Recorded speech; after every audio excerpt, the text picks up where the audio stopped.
जय माता रानी दोस्तों, आपके अपने चैनल धर्म साधना में आपका बहुत बहुत स्वागत है। माँ भगवती दुर्गा की कृपा सदैव आप और आपके समस्त परिवार पर बनी रहे। दोस्तों, अमावस्या तिथि इस बार 2 दिन रही है, 19 नवंबर को भी और 20 नवंबर को भी, और दोनों दिन की अमावस्या मान्य होगी। सूर्योदय कालीन अमावस्या 20 नवंबर 2025 गुरुवार को है। तो स्नान दान के लिए गुरुवार की अमावस्या अर्थात सूर्योदय कालीन अमावस्या श्रेष्ठ है। इसके अलावा अगहन मास का गुरुवार सर्वाधिक श्रेष्ठ माना जाता है माता लक्ष्मी की आराधना के लिए। बहुत विशेष दिन होता है अगहन गुरुवार। बहुत से भक्त हैं जो कि व्रत धारण करते हैं, और जो भक्त व्रत नहीं भी कर पाते हैं उन्हें भी आज के दिन विधि विधान से माता लक्ष्मी की आराधना अवश्य करनी चाहिए, क्योंकि ये अत्यंत ही श्रेष्ठ और दुर्लभ संयोग आपको प्राप्त हो रहा है अगहन गुरुवार और अमावस्या तिथि का। क्योंकि अमावस्या तिथि माता लक्ष्मी को विशेष रूप से प्रिय है। अमावस्या के दिन हम माता लक्ष्मी की आराधना करते हैं तो माँ लक्ष्मी का वास स्थायी रूप से हमारे घर में रहता है। तो मार्गशीर्ष मास की अमावस्या और अगहन गुरुवार के इस दुर्लभ संयोग में पितरों की कृपा के साथ ही माता लक्ष्मी की विशेष कृपा भी हमें प्राप्त होगी। लेकिन इसके लिए कुछ विशेष नियमों का पालन करना, कुछ विशेष उपाय करना श्रेष्ठ रहेगा। तो आज की वीडियो में आप जानेंगे ऐसे ही कुछ बहुत ही छोटे छोटे आसान उपाय, जिन्हें करके माता लक्ष्मी की विशेष कृपा आपको प्राप्त होगी और श्री हरि विष्णु सहित माता लक्ष्मी का स्थिर वास आपके घर में होगा और आपके पितरों का विशेष आशीर्वाद, विशेष कृपा आपको प्राप्त होगी। तो बहुत सारी परेशानियों से आपको मुक्ति मिलने वाली है। इन उपायों को करने से घर में बरकत भी होगी, घर में धन समृद्धि का आगमन भी होगा। किसी भी प्रकार की परेशानी आपके जीवन में है, जैसे कि अगर आप धन प्राप्ति के लिए परेशान हैं, धनागमन में बहुत सारी परेशानियां हैं, घर में बरकत नहीं होती है, या फिर घर में बहुत अधिक बीमारियां रहती हैं, कलह क्लेश बहुत अधिक रहता है, दाम्पत्य जीवन में परेशानियां हैं, या फिर किसी भी प्रकार का ग्रह दोष, वास्तु दोष या फिर पितृदोष है, तो इन सभी प्रकार की परेशानियों से इन उपायों को करने से आपको निश्चित ही मुक्ति मिलेगी। तो ये उपाय आपको करने हैं गुरुवारी अमावस्या तिथि पर। तो आज की वीडियो में बहुत ही छोटे छोटे उपाय शेयर करूंगी। इसके अलावा स्नान दान पूजा का शुभ मुहूर्त क्या है, ये जानकारी भी आपको आज की वीडियो में शेयर करूंगी। तो वीडियो को पूरा जरूर देखिए, और अगर आपको वीडियो अच्छी लगे, थोड़ी सी भी आपके लिए हेल्पफुल हो, तो वीडियो को लाइक जरूर कीजिएगा, क्योंकि आपके लाइक, आपके कमेंट्स मेरे लिए बहुत महत्वपूर्ण होते हैं। ये एकमात्र जरिया है जिनसे मुझे पता चलता है कि आपको ये वीडियो अच्छी लगती है और आपके लिए ये वीडियो उपयोगी है। तो अगर वीडियो अच्छी लगे तो लाइक तो जरूर ही किया कीजिए। तो सबसे पहले जानते हैं कि 20 नवंबर 2025 का शुभ मुहूर्त क्या है। तो देखिए, अमावस्या तिथि का प्रारंभ 19 नवंबर 2025 सुबह 9:43 पर हुआ है, और इस तिथि का समापन होगा 20 नवंबर 2025 को दोपहर में 12:17 पर। सुबह से लेकर दोपहर तक अमावस्या तिथि है, इसलिए पूरे दिन और रात्रि की अमावस्या तिथि मान्य होगी। और 20 नवंबर को सूर्योदय काल का समय है सुबह 6:48 पर, और सूर्यास्त का समय होगा शाम को 5:36 पर। अमावस्या तिथि पर ब्रह्म मुहूर्त में स्नान करना चाहिए, और ब्रह्म मुहूर्त का समय है सुबह 4:50 से सुबह 5:50 तक। तो ब्रह्म मुहूर्त में आप स्नान कर सकते हैं, पूजा भी कर सकते हैं, और चाहें तो दान भी कर सकते हैं। ठीक है, वैसे दान आप चाहें तो सूर्योदय के बाद भी कर सकते हैं, क्योंकि देखिए ब्रह्म मुहूर्त का समय तो बहुत थोड़ा सा समय है, इसमें आप स्नान करेंगे, पूजा करेंगे, तो दान के लिए समय ना भी मिले तो भी परेशान नहीं होना है। दान आप सूर्योदय काल के बाद भी कर सकते हैं। मतलब देखिए, अमावस्या तिथि 12:17 पर दोपहर में समाप्त हो रही है, तो कोशिश कीजिए इससे पहले आप दान कर दीजिए। ठीक है, वैसे दान तो आप पूरे दिन में कभी भी कर सकते हैं, लेकिन एक विशेष तिथि का जो समय होता है उस समय में दान करना श्रेष्ठ होता है। बाकी सूर्योदय कालीन अमावस्या है तो पूरे दिन और रात्रि की अमावस्या मान्य होगी, इसमें कहीं कोई संशय नहीं है। बात करें अमृत काल की, तो अमृत काल का समय है सुबह 2:14 से सुबह 4:02 तक। अमृत काल में अगर हम पूजा पाठ करते हैं, मंत्र जप करते हैं, तो उसका फल हमें जन्म जन्मांतर तक प्राप्त होता है, क्योंकि अमृत काल में जो भी हम शुभ कार्य करते हैं उसका फल हमें अमृत के समान प्राप्त होता है, अर्थात जन्म जन्मांतर तक प्राप्त होता है। तो ये समय विशेष होता है। और अब बात करें अभिजीत मुहूर्त की, तो अभिजीत मुहूर्त सुबह 11:50 से दोपहर 12:34 तक रहेगा। अभिजीत मुहूर्त में भी कोई भी शुभ कार्य आप कर सकते हैं। अच्छा, एक विशेष योग बन रहा है सर्वार्थ सिद्धि योग, जो कि 20 नवंबर को सुबह 10:58 से 21 नवंबर 2025 को दोपहर में 1:55 तक रहेगा। तो मतलब 20 नवंबर को अमावस्या तिथि में पूरे दिन सर्वार्थ सिद्धि योग है, रात्रि में भी सर्वार्थ सिद्धि योग रहेगा। ये बहुत ही शुभ योग है। सर्वार्थ सिद्धि योग में हम कोई भी कार्य करते हैं तो उसमें हमें सिद्धि मिलती है, सफलता मिलती है। तो इस बार जो अमावस्या है सर्वार्थ सिद्धि योग में है। तो आज के दिन अगर हम मंत्र जप करते हैं, पूजा पाठ करते हैं, कोई भी उपाय करते हैं, और किसी भी कामना से करते हैं तो हमारी वो कामना पूर्ण होती है, हमारे मंत्र जप में सिद्धि मिलती है, कोई भी कार्य शुरू करते हैं तो उसमें हमें सफलता मिलती है। तो ये दिन बहुत महत्वपूर्ण है। अब एक ऐसा समय जिस समय में आपको कोई भी शुभ कार्य नहीं करना है, और वो समय है राहु काल का। 20 नवंबर 2025 को दोपहर 1:33 से दोपहर 2:54 तक ये राहु काल का समय है। इस समय में कोई भी शुभ कार्य प्रारंभ नहीं करना है, लेकिन अगर आप पहले से कर रहे हैं तो बिल्कुल कर सकते हैं। और अब जानते हैं कि आज के दिन आपको क्या करना है, क्या नहीं करना है। देखिए, आज गुरुवार है, अमावस्या तिथि है, दुर्लभ संयोग है। तो इस दिन आपको क्या करना है, सुबह सबसे पहले आपको ध्यान रखना है, प्रातःकाल जल्दी उठना है। कम से कम इतना ध्यान जरूर रखिए कि आप सूर्योदय से पहले उठकर स्नान कर लें, ठीक है। गंगा जल मिश्रित जल से आपको स्नान करना है और स्नान के जल में चुटकी भर हल्दी अवश्य मिला लीजिए। इससे क्या होगा, किसी भी प्रकार की नकारात्मक ऊर्जा दूर होती है, किसी भी प्रकार की आपकी परेशानी हो जीवन में समाप्त होती है, शुभता आती है जीवन में। विवाह की कामना हो, दाम्पत्य जीवन को सुखमय बनाना चाहते हो, या फिर संतान प्राप्ति की कामना हो, या फिर अगर आपके जीवन में किसी भी प्रकार से धन का अभाव है, संतान का अभाव है, या कोई भी परेशानी ऐसी है जो कि बृहस्पति ग्रह से संबंधित है, तो हल्दी मिश्रित जल से स्नान करने से परेशानियों से मुक्ति मिल जाती है। तो हल्दी मिलाकर जल में आपको स्नान करना है। इसके बाद पीले रंग के वस्त्र धारण करके भगवान सूर्यदेव को जल देना है। सूर्यदेव को जल देते समय भी आपको जल में थोड़ी सी हल्दी अवश्य मिलानी है।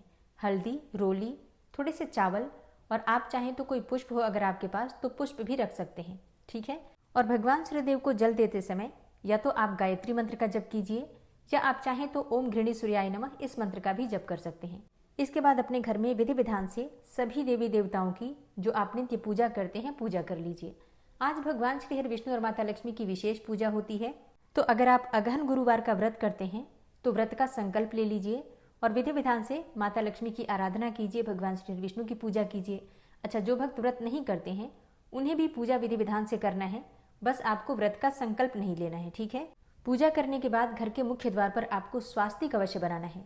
थोड़ी सी हल्दी या फिर अष्टगंध ले लीजिए, उसमें थोड़ा सा गुलाब जल या फिर गंगा जल मिलाकर और घर के मुख्य द्वार पर दोनों तरफ स्वास्तिक बना दीजिए। अच्छा हाँ, घर में भी आपको हल्दी मिश्रित जल का छींटा देना है पूरे घर में, मतलब जल में थोड़ी हल्दी मिलाकर और पूरे घर में छींटा दीजिए, घर के मुख्य द्वार पर, बालकनी में, छत पर, हर जगह पर। इससे घर की नकारात्मक ऊर्जा दूर होती है। किसी भी प्रकार की नेगेटिव एनर्जी अगर आपके घर में है, किसी के किए कराई का प्रभाव है, ग्रह दोषों का प्रभाव है, वास्तु दोष है या फिर पितृदोष है, समस्त प्रकार के दोषों का शमन हो जाता है हल्दी मिश्रित जल का छिड़काव अपने घर में करने से। तो ये कार्य आपको वैसे तो प्रत्येक बृहस्पतिवार को करना चाहिए, लेकिन अगर आप हर बार नहीं कर पाते हैं तो कम से कम अमावस्या, पूर्णिमा इन दिनों में अवश्य कर लीजिए। अच्छा, एक और चीज का ध्यान रखना है आपको, जैसे कि आप प्रातःकाल जल्दी उठते हैं तो सबसे पहले अपने घर के मुख्य द्वार की साफ सफाई अच्छे से कर लीजिए, घर में झाड़ू अवश्य लगा लीजिए, तभी आपको स्नान करना है, ठीक है। तो घर में हल्दी मिश्रित जल का छिड़काव कीजिए, घर के मुख्य द्वार पर स्वास्तिक बना दीजिए, मुख्य द्वार की दीवार पर स्वास्तिक बनाना है आपको, नीचे नहीं बनाना है। इसके बाद घर के मुख्य द्वार के दोनों तरफ आपको थोड़ा थोड़ा कपूर अवश्य प्रज्वलित करना है, ठीक है। और अगर आप चाहें तो जैसे कि ब्रह्म मुहूर्त में उठते हैं तो स्नान करने के बाद, मतलब जब तक अंधेरा रहता है तब तक आप चाहें तो दहलीज पूजन भी कर सकते हैं। दहलीज पूजन कैसे करते हैं इसकी जानकारी के लिए वीडियो चैनल पर अपलोड है, आप चाहें तो देख सकते हैं। गुरुवार और अमावस्या तिथि के इस दुर्लभ संयोग में आपके घर में जो तुलसी विराजित हैं उनकी विधि विधान से पूजा कीजिए। अच्छा, तुलसी की जड़ में थोड़ा सा हल्दी और थोड़ा सा दूध अवश्य अर्पित करना है, मतलब बिल्कुल थोड़ा सा दूध, जैसे कि 1-2 बूंद दूध ले सकते हैं या फिर आधा चम्मच दूध ले लीजिए। कच्चा दूध चाहिए, गाय का मिले तो सर्वाधिक श्रेष्ठ है, गाय का ना मिले तो जो भी दूध आपके पास उपलब्ध हो, कच्चा हो, और उसमें आप थोड़ा सा गंगा जल मिलाकर अर्पित कर सकते हैं, ठीक है। फिर जल अर्पित कीजिए और फिर धूप दीप अक्षत पुष्प अर्पित करके विधि विधान से तुलसी महारानी की पूजा कीजिए। बृहस्पतिवार के दिन केले के पौधे की पूजा विशेष रूप से की जाती है, तो केले के पौधे में हल्दी मिश्रित जल अर्पित कीजिए, धूप दीप अर्पित करके केले के पौधे की पूजा कीजिए। आज केले के पौधे में अगर आप पीला धागा बांधते हैं तो इससे आपके जीवन की परेशानियों से मुक्ति मिलती है। आप चाहें तो अपनी कामना करते हुए पीला धागा बांध सकते हैं, या फिर बिना किसी कामना के सिर्फ भगवान श्री विष्णु की कृपा आपको प्राप्त हो, इस प्रकार से मन में भाव करके पीला धागा बांध दीजिए और उनसे प्रार्थना कर लीजिए, परिक्रमा कर लीजिए। अच्छा, परिक्रमा कितनी बार करें? देखिए, परिक्रमा करते हैं हम 4 बार, मतलब किसी भी पौधे की या वृक्ष की परिक्रमा कम से कम 4 बार अवश्य करनी चाहिए, ठीक है। चाहे पीपल हो, केला हो या फिर तुलसी महारानी हो, ठीक है। घर के आसपास पीपल का वृक्ष है तो अमावस्या तिथि पर पीपल की पूजा अत्यंत आवश्यक है। पीपल की जड़ में आपको थोड़ा सा कच्चा दूध अर्पित करना है, मतलब देखिए, एक पात्र लेना है आपको, पीतल का रखिए या फिर स्टील का भी ले सकते हैं, वैसे पीतल का सर्वाधिक श्रेष्ठ है। पात्र में आपको थोड़ा सा गंगा जल डालना है, फिर जल से भर दीजिए और थोड़ा सा कच्चा दूध डाल दीजिए अगर आपके पास उपलब्ध हो तो। अब इसी में आपको थोड़े से काले तिल, थोड़े से अक्षत और थोड़ा सा शहद या फिर बताशा मिश्री, जो भी चीज़ हो, मतलब थोड़ा मीठा कर लीजिए जल को, और ये जल आपको अर्पित करना है पीपल की जड़ में, ठीक है। अगर आपके पास पुष्प हो तो सफ़ेद या फिर पीले रंग के पुष्प भी ले सकते हैं। और उसी जल के पात्र में आपको एक सिक्का डालना है। आप चाहें तो परिवार में जितने भी सदस्य हैं सभी के हाथों से एक एक सिक्का उस जल में डलवा कर भी अर्पित कर सकते हैं, ठीक है, जैसे भी संभव हो। लेकिन जल के पात्र में कम से कम एक सिक्का, चाहे 1 रुपये का, 5 रुपये का, जो भी सिक्का आपके पास उपलब्ध हो, ज़रूर डाल दीजिए। फिर जल आपको अर्पित करना है पीपल के वृक्ष में।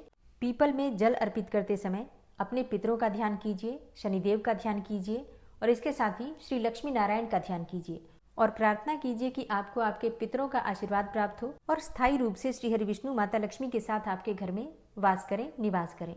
इस प्रकार से प्रार्थना करते हुए आपको पीपल की पूजा करनी है, 4 बार परिक्रमा करना है।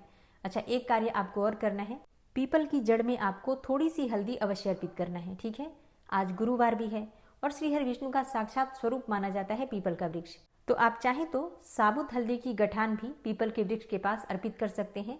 आपकी कोई कामना हो तो मनोकामना करते हुए अर्पित कर सकते हैं, या फिर निष्काम भाव से भगवान श्री हरि विष्णु और माता लक्ष्मी आपके ऊपर कृपा करें, आपके पितरों का आशीर्वाद आपको प्राप्त हो और आपका जीवन सुचारू रूप से मंगलमय तरीके से चलता रहे। इस प्रकार से प्रार्थना करके ये उपाय आप कर सकते हैं। दीपदान पीपल में आपको सुबह भी करना है, चाहे तो शाम को भी कर सकते हैं, ठीक है। अमावस्या तिथि पर पीपल की पूजा का समय होगा सुबह 6:48 से सुबह 10 बजे तक। और पीपल में अगर आप शाम को दीपदान करना चाहते हैं तो ध्यान रखिए, सूर्यास्त होने से पहले दीपदान जरूर कर लीजिए। सूर्यास्त होने के बाद पीपल के वृक्ष के पास आपको नहीं जाना है, ठीक है। केले के पौधे में या फिर तुलसी में भी आपको शाम को दीपदान अवश्य करना है। घर के आसपास कोई मंदिर है तो वहां जाकर दीपदान कर लीजिए। शिव जी का मंदिर हो, माता रानी का मंदिर हो, बजरंग बली का मंदिर हो, कोई भी मंदिर हो, दीपदान अवश्य कर दीजिए। किसी मंदिर में अगर हम दीपदान करते हैं अमावस्या तिथि पर तो हमारे जीवन से अंधेरे दूर होते हैं और कार्यों में आ रही बाधाओं से मुक्ति मिलती है। अब बात करें कि अमावस्या तिथि पर दान किन चीजों का करना है। देखिए, दान आप चाहे तो सीधा का कर सकते हैं, जैसे कि आटा, दाल, सब्जियां, चावल, फल इत्यादि जो भी आपके पास उपलब्ध हो। कम से कम एक व्यक्ति के खाने की सामग्री का दान आपको अवश्य करना है, ठीक है। और गुरुवार के दिन अमावस्या तिथि है, तो ऐसे में अगर आपके घर के आसपास गाय हो तो गाय को आप गुड़ और रोटी खिला सकते हैं, या फिर आप चाहें तो आटे की लोइयाँ ले लीजिए, थोड़ी सी हल्दी मिला लीजिए उसमें, मतलब आटा गूंथते समय ही आपको थोड़ी सी हल्दी मिलानी है और थोड़ा सा गुड़ डाल दीजिए और गाय को खिला दीजिए। ऐसा कहा जाता है कि इस उपाय को करने से संतान प्राप्ति की कामना पूर्ण होती है। अगर दाम्पत्य जीवन में परेशानियां हो तो दाम्पत्य जीवन सुखमय होता है, विवाह की कामना हो तो विवाह की कामना भी पूर्ण होती है। और कारण बहुत आसान है समझना, 33 कोटि देवी देवताओं का वास होता है गौ माता में, तो गौ माता की सेवा से सभी प्रकार की कामनाएं पूर्ण होती हैं। इसके अलावा आप चाहें तो आज पीली वस्तुओं का दान कर सकते हैं, जैसे कि केले का दान कर सकते हैं किसी भी ब्राह्मण को, या फिर धर्म स्थान में दान कर सकते हैं, या फिर चने की दाल का दान कर सकते हैं। आप चाहें तो गुड़ का दान कर सकते हैं। दान आप ब्राह्मण को भी कर सकते हैं, गौ माता को भी खिला सकते हैं, या फिर कोई जरूरतमंद सुपात्र व्यक्ति हो तो उसे भी दान कर सकते हैं, ठीक है, जैसी भी उपलब्धता हो। अगहन गुरुवार है, संध्या काल में माता लक्ष्मी की विशेष आराधना कीजिए। कम से कम 16 बार श्री सूक्त का या फिर कनक धारा स्तोत्र का पाठ कीजिए। इससे माता लक्ष्मी की विशेष कृपा आपको प्राप्त होगी, ठीक है। और विष्णु सहस्त्र नाम का पाठ आपको जरूर करना है। और शाम के समय घर के मुख्य द्वार पर सरसों के तेल का या फिर तिल तेल का दीपदान करना है, घर के मुख्य द्वार के दक्षिण दिशा की तरफ, ठीक है। ये दीपदान हमें करना है अपने पितरों की कृपा की प्राप्ति के लिए, उनकी प्रसन्नता के लिए। इसके अलावा आप क्या कर सकते हैं, देखिए आज के दिन आप चाहें तो घर के आसपास अगर चींटियों का बिल हो या फिर कोई भी वृक्ष हो तो उसके नीचे भी थोड़ा सा आटा भूनकर उसमें गुड़ मिलाकर और हल्दी डालकर आप चींटियों के निमित्त दे सकते हैं। थोड़ी सी रोटी, मीठी रोटी आप घर की छत पर डाल सकते हैं कौवों के निमित्त। और घर के आसपास कुत्ते होते हैं तो कुत्तों के लिए भी आप खाने की, भोजन की व्यवस्था कर सकते हैं, दूध या फिर ब्रेड इत्यादि दे सकते हैं।